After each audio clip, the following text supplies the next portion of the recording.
Welcome back to Wave It Docker. Another film review Friday. I kind of slacked again. Only 4 movies, but you know what? Cut me some slack. Orioles baseball started. That's a whole nother can of worms. Like and subscribe. Here are the movies. True Grit by the Coen brothers. Jeff Bridges, Matt Damon, Josh Brolin, Anne Hathaway. Roger Deakins was the cinematographer. There was a whole lot of cats working on this. I don't know. I was kind of underwhelmed by it. I think I need to watch it again. I was kind of out of it this morning. And I was just like, it didn't really hook me as I thought it would. There were some cool sequences, and like my review said, there's some funny accents. Like I think Jeff Bridges really thick, like whiskey kind of. What was his name? Rooster Cockburn. I thought his accent was funny. Matt Damon. I don't know. He's a man of the times. I always kind of feel pulled out of it whenever I see him in a period piece, just because I don't know. He just feels so like 1990s onward. And like he works in Mr. Ripley because he's younger. I don't know. I don't know what I'm trying to say here, but I don't know. Like I feel like whenever I see him in a period piece, he just has a very modern look. It's the same thing with Brad Pitt. Josh Brolin was great. He had another really funny accent. And Anne Hathaway, this was like her first feature film. I thought she was great. But yeah, I don't know. Kind of underwhelmed, but still a really solid Western. But there's like this piano that plays throughout. That's kind of like this like heartwarming kind of like TikTok DIY piano that just really got on my nerves. And it just felt so out of place. Like it didn't. I don't know. I think it would have been better off without a score or just a different score. Like it just didn't really work for me. But I enjoyed it. Next up, Sing Sing by Greg Quadar, starring Coleman Domingo, Clarence Macklin, Sean San Jose, Paul Rocky, all real inmates from the Sing Sing penitentiary.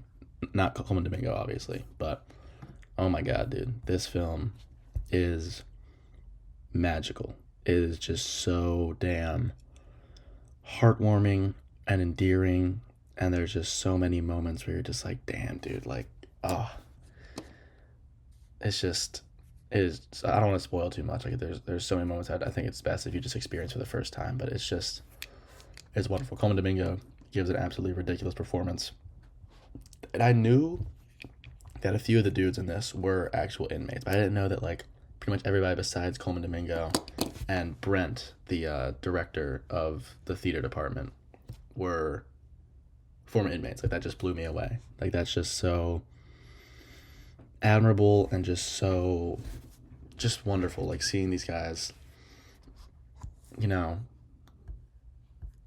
tell their stories as opposed to having somebody else do it. I just thought it was just so wonderful. It's on HBO Max. Check it out. It is beautiful. I sobbed like a baby at so many sequences. It's awesome. Coleman Domingo, you're the man. Next up, Lord of the Rings: Return of the King. I mean, duh. It's just like the best movie ever. Um, like I said, all three of them are awesome. I'm partial to Two Towers, but I mean, this is like the most critically acclaimed. I think it won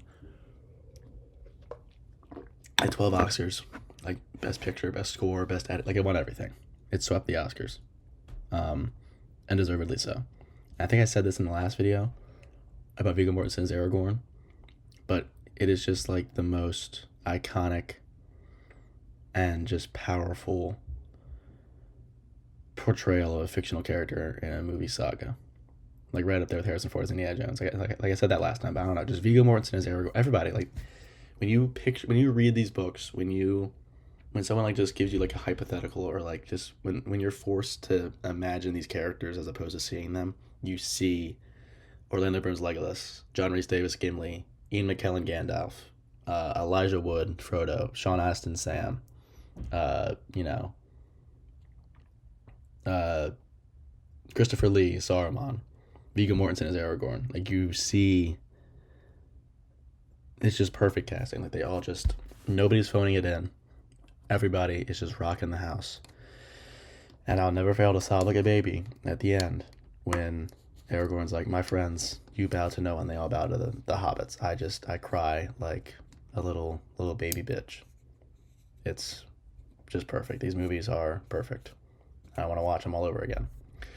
And then finally, The Fugitive, starring Harrison Ford and Tommy Lee Jones, directed by Andrew Davis. I was actually curious because I feel like I've seen that name before.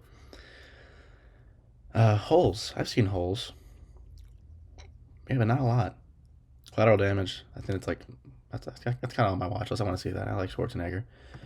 But yeah, The Fugitive, iconic scene. Obviously, like I didn't kill my wife. I don't care. I want to watch more movies with Tommy Lee Jones and Harrison Ford because they're kind of the kings of disgruntled authority. Like they just have that not like cockiness, but they just know they're the shit, and like they just have so much charisma. Like I love seeing charisma like this like duel on the screen. That's always a pleasure of mine. I like Harrison Ford as he gets older, gets more of those, his face gets more leathery, and he kind of gets some more hoarseness in his voice. This was great. A really great score, which I always love. Um, I mean, yeah, it's just like I love chase sequences. There are tons of these in this movie. Joey Pantoliano's in this. I love him. So is Julianne Moore very briefly, which I thought was funny. But yeah, I mean, this movie's awesome. Check it out. I got it on Blu-ray. That's what I watched it on. It's great. Like there's just so many like that opening sequence, like the escape from the bus, and then that final like sequence in like the laundry room when like the real killers. It was just awesome. Check it out.